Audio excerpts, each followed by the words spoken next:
परमात्मा कहते हैं। और पांचवा उत्तम पुरुषत्व अन्य परमात्मा इति उदारता, ये लोग त्रयम आविष्य विवर्ती अवय ईश्वर है, वो अविनाशी परमात्मा है। तीसरा कौन है? गीता जी अध्याय नंबर 7 के श्लोक नंबर 29 में अर्जुन से कहा काल ने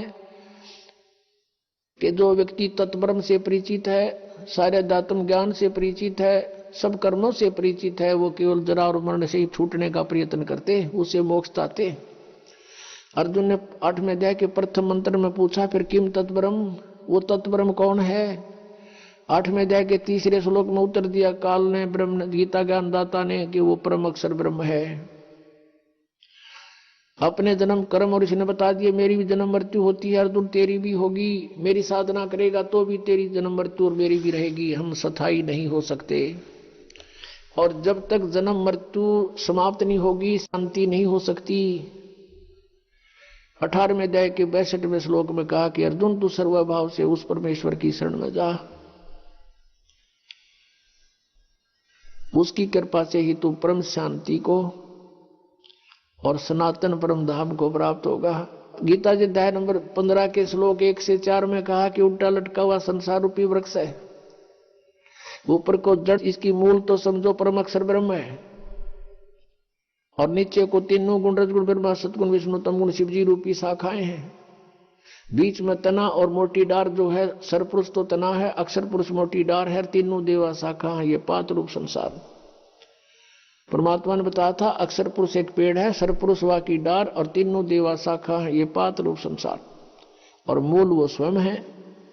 तो गीता जी अध्याय नंबर 15 के श्लोक 1 में बताया है कि जो उल्टे लटके हुए संसार रूपी वृक्ष के सभी विभागों को, छंदों को जानता है, सवेदवित, वो तत्वदर्शी संत है। गीता जी अध्याय नंबर 4 के श्लोक 32 में कहा है कि सभी यज्ञों धार्मिक अनुष्ठानों की जानकारी विस्तार के साथ सच्चिदानंद घन ब्रह्म की वाणी में ब्रह्मणे मुखे यानी सच्चिदानंद घन ब्रह्म से मुख से उच्चरित वाणी में लिखी हुई है, वो है तत्व ज्ञान। उसमें सब विस्तार के साथ बताया गया, सारा डिटेल से।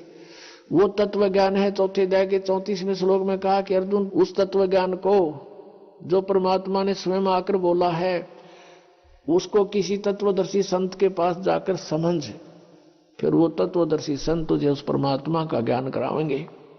तो गीता जी अध्याय नंबर 15 के श्लोक 1 में कहा कि जो इस उल्टे लटके हुए संसार रूपी वृक्ष के सभी विभाग बता देगा, सवेदवित, वो वेद के तात्पर्य को जानने वाला है, अर्थात वो तत्वदर्शी संत है। तो ये परमात्मा स्वयं ही आते हैं, तुम साहेब तुम संत हो, तुम सतगुरु तुम हंस, और गरीबदास तुम रूप बिना और न दूजा अंश। अनंत कोट ब्रह्मांड का एक रति नहीं बाहर, सतगुरु पुरुष कबीर हैं, कुल के सृजनहार। सतगुरु और पुरुष, पुरुष माने परमेश्वर और सतगुरु माने तत्व ज्ञान बताने वाले। अगर तत्व ज्ञान बताने वाले सतगुरु हैं तो भी कबीर जी, और परमेश्वर है तो भी कबीर जी।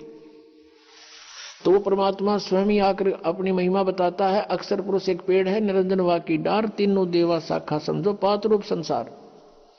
गीता जी अध्याय नंबर 15 के श्लोक 4 में कहा कि उसके पश्चात 3-4 में कहा है कि जब तत्वदर्शी संत मिल जावे, उसके पश्चात इस अज्ञान रूप अंधकार को तत्व ज्ञान रूपी शस्त्र से काटकर यानी समझकर उसके पश्चात परमेश्वर के उस परम पद की खोज करनी चाहिए, जहां जाने के बाद साधक फिर लौटकर कभी संसार में नहीं आता।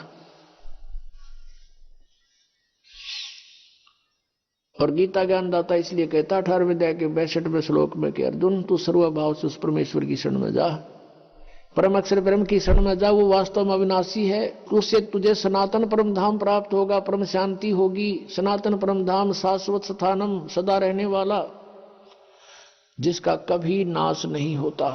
इसलिए गीता जी अध्याय नंबर 7 के श्लोक 18 में कहा कि ये ज्ञानी आत्मा है तो अच्छी नेक आत्मा है, उदार आत्मा है, लेकिन ये मेरे वाली घटिया अनुत्तम गति में ही सीमित है, स्थित है। इनको तत्वदर्शी संत नहीं मिला, तत्व ज्ञान प्राप्त नहीं हुआ।